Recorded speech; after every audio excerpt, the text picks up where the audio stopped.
પાડી તાલુકા પંચાયતની 22 બેઠકમાંથી સુકેશ ઉપરથી કોંગ્રેસના ઉમેદવાર ભદ્રેશ પટેલે ફોર્મ પરત ખેંચતા ભાજપનું પલડું ભારી। 22 બેઠક ઉપર ભાજપના 22, કોંગ્રેસને 21, આપના 10 અને એક અપક્ષ સહિત 54 ઉમેદવારો મેદાને ઉતર્યા। સુકેશ બેઠક ઉપર તાલુકા ભાજપ પ્રમુખ પુનિત પટેલના ગઢમાં ભાજપની 100% જીત નિશ્ચિત હોવાનો વિશ્વાસ વ્યક્ત કર્યો। સ્થાનિક સ્વરાજ પાડી તાલુકા પંચાયતની 22 અને જિલ્લા પંચાયતની 4 બેઠક ઉમરસાડી ટુકવાડા સુકેશ પરિયા માટે 26 એપ્રિલે યોજાનાર ચૂંટણી માટે પાડી મામલતદાર કચેરી ખાતે ચૂંટણી અધિકારી કિરણસિંહ રાણા અને આસ્થા સોલંકી તથા તાલુકા પંચાયત ખાતે ચૂંટણી અધિકારી SV બગોરા સમક્ષ ભાજપ કોંગ્રેસ સહિત પક્ષોએ ઉમેદવારોએ ફોર્મ ભર્યું હતું, જેમાં રાજકીય પક્ષમાં 2 બહેનો સામસામે ચૂંટણી જંગમાં મેદાને ઉતર્યા છે। જેમાં જિલ્લા પંચાયતની ટુકવાડા બેઠક ઉપર ભાજપ તરફે સોનલબેન રવિન્દ્ર પટેલ અને પાડી તાલુકા પંચાયતની બેઠક ઉપર કોંગ્રેસ તરફે માલતી યોગેશ પટેલે ફોર્મ ભર્યું છે। આજ રોજ ફોર્મ પરત ખેંચવાના દિવસે જિલ્લા પંચાયતની પાડીની 4 બેઠક ઉપર ભાજપના 4, કોંગ્રેસના 4, આપના 3, જેમાં ટુકવાડા બેઠક ઉપર આપ પાર્ટીએ ફોર્મ ભર્યું ન હતું, ત્યારે કુલ મળી 11 ફોર્મ ભરાયા હતા। જ્યારે પાડી તાલુકા પંચાયતની 22 બેઠક ઉપર ભાજપના 22, કોંગ્રેસના 21, જેમાં સુકેશ બેઠક ઉપર એક ફોર્મ ભદ્રેશ વસંતભાઈ પટેલે પરત ખેંચી લેતા સુકેશ બેઠક તાલુકા ભાજપ પ્રમુખ પુનિત પટેલના ગઢમાં ભાજપની 100% જીત નિશ્ચિત હોવાનો વિશ્વાસ વ્યક્ત કર્યો હતો। તેમજ આપના 10 અને અપક્ષના એક ફોર્મ મળી કુલ 54 ઉમેદવારો મેદાને ઉતર્યા છે। ત્યારે પાડી તાલુકામાં 22 બેઠકો માટે આમ આદમી પાર્ટીના માત્ર 10 ઉમેદવારોના ફોર્મ ભરાતા આપ પાર્ટીની જીત માટે કપરા ચઢાણ, તો કોંગ્રેસના એક ઉમેદવારે ફોર્મ પરત ખેંચતા ભાજપનું પલડું ભારી હોવાનું તાલુકા ભાજપ પ્રમુખે જણાવ્યું હતું। હાલ યોજાઈ રહેલી જિલ્લા તાલુકા પંચાયતની સામાન્ય ચૂંટણીમાં પાડી તાલુકામાં કુલ 4 જિલ્લા પંચાયતની સીટ આવેલ છે અને 22 તાલુકા પંચાયતની સીટ છે।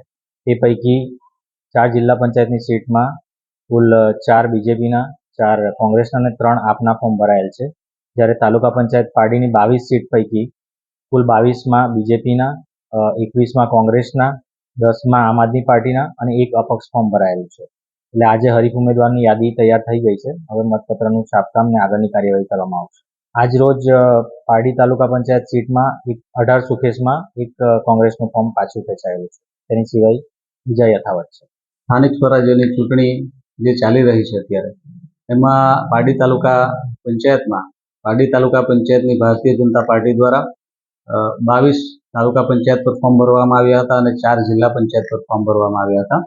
તેમાંથી આજે જાણવા મળી રહ્યું છે કે અમારા સુકેશ તાલુકા પંચાયત બેઠક પર કોંગ્રેસના ઉમેદવાર શ્રી ભદ્રેશભાઈ વસંતભાઈ પટેલે ફોર્મ પરત ખેંચ્યું છે એવી અમને માહિતી મળી રહી છે।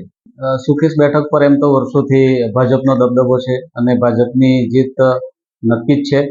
હવે કોંગ્રેસના સાથી ઉમેદવારે જે ફોર્મ પરત ખેંચ્યું છે, હવે પછી આમ આદમી પાર્ટીના ઉમેદવાર રણજીતભાઈ અને ભાજપ વચ્ચે જંગ રહેશે અને એમાં અમને ચોક્કસ ખાતરી છે કે 100% જીત અમારી રહેશે।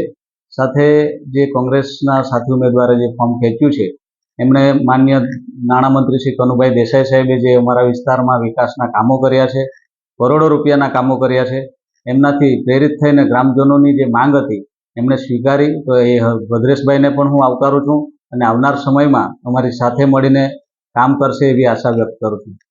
આ વખતે જે ભાજપનો જે માહોલ છે અને જે વિકાસની રાજનીતિ છે, એમાં અમને ચોક્કસ ખાતરી છે કે 22માંથી 22 બેઠકો આ વખતે ભારતીય જનતા પાર્ટીનો ભગવો લહેરાશે અને 4 જિલ્લા પંચાયતોમાં પણ જંગી બહુમતીથી ભાજપનો ભગવો લહેરાશે। આપણી સંકલ્પ ન્યૂઝ ચેનલને સબસ્ક્રાઇબ અને લાઇક કરો, બેલ આઇકન દબાવો, જેથી આવનાર ન્યૂઝ અપડેટ્સની નોટિફિકેશન આપના મોબાઈલ પર સૌથી પહેલા પહોંચે। Like, subscribe and share the video.